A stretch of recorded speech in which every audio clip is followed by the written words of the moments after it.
welcome to the State Department. Today, thanks to Ambassador Hussein, thanks to his team, thanks to our diplomats and our partners around the world, the State Department is releasing its annual report on the status of international religious freedom. This is an important day for us every year, and no less so this year. This report advances our vision for a future where everyone is able to choose and practice their beliefs, including the right not to believe or ascribe to a faith. Respecting religious freedom reinforces other rights, like the right to speak freely, to assemble peacefully, the ability to participate in politics. Protecting this universal right empowers people to express themselves, to live up to their full potential, to contribute fully to their communities. Yet today, religious freedom is still not respected for millions of people around the world. Pew Research Center recently found that government restrictions on religion had reached their highest global level since tracking began back in 2007. Today, governments around the world continue to target individuals, shutter places of worship, forcibly displace communities, and imprison people because of their religious beliefs. Some countries place restrictions on wearing certain types of religious dress. Others enforce it. In some instances, governments are reaching beyond their own borders to target individuals because of their faith and their advocacy for religious freedom. In every region, people continue to face religious-based violence, religious-based discrimination, both from governments and their fellow citizens.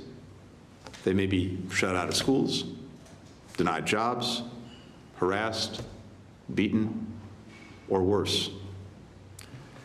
Violent extremist groups also target people based on their faith, as we saw in the attacks last weekend on churches and a synagogue in Russia's Dagestan region, in which police, civilians, and a priest were killed.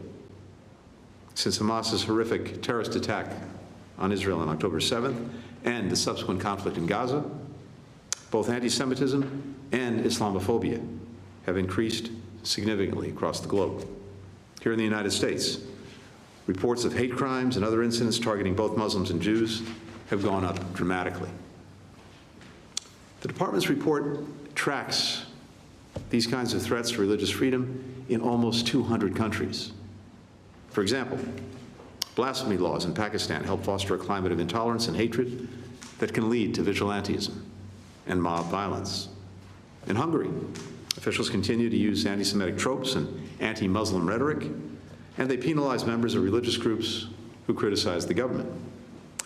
9 other European nations have laws that effectively ban some forms of religious clothing in public spaces. In India, we see a concerning increase in anti-conversion laws, hate speech, demolitions of homes and places of worship for members of minority faith communities.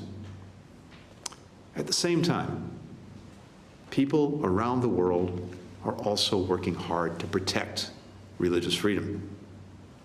We see that in the religious leaders advocating across the globe on behalf of the Baha'is who are being suppressed and persecuted in Iran and across the Middle East.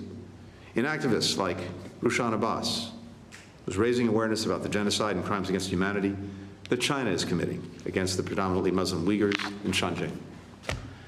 Countless civil society leaders are also pushing back against hate, like Tali Nates in South Africa, who is sharing the story of her Jewish family members who survived the Holocaust, working with young people to challenge anti-Semitism, racism, xenophobia.